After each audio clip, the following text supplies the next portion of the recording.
Yeah, never mind. I was gonna make an argument to that whole albums thing because it's clear samples for everything. Doesn't matter if it's a mixtape. I mean, true. Doesn't matter if you sell it. But even on mixtapes, they won't let you put them on streaming services if you had to clear something. Yeah, if you like even Drake So Far Gone, you don't get the whole album. What's the name? You know what's on? You know what's on streaming services right now? Talk to him.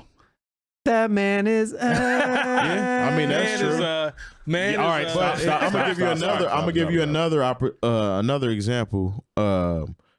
Wiz Khalifa, Kush and OJ doesn't have all the songs on. They stripped that even one though they put it on streaming services. It's still missing like two or three songs. It depends on so it's less to do with if it's an album or it's an EP or anything like that, or if it's a mixtape, if that's even a thing anymore. Yeah, it's more to do with how big you are and what you want to try to get away with.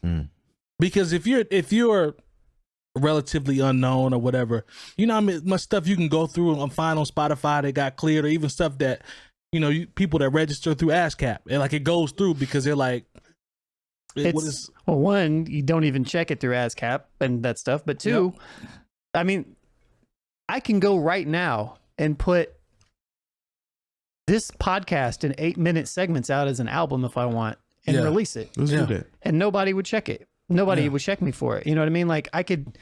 There was that when Earl Sweatshirt. Remember when there was that rumor that Earl was dropping that secret album with Alchemist and was on YouTube somewhere? Yeah. Somebody took a whole bunch of Earl's mixtape songs, put them together, and released them on distribution services.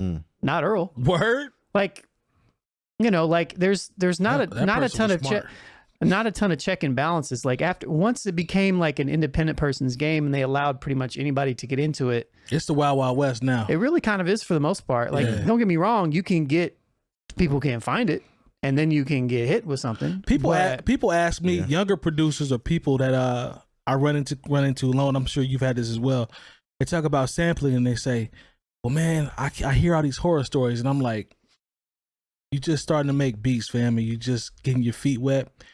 Don't worry about it." And this may sound bad, but I always say, if they come to find you, you're doing your record is doing something right. If they come to find you, because the thing is, and this is just the truth of the matter, they're not going to come at you for a financial gain unless you're making money. Yes, right.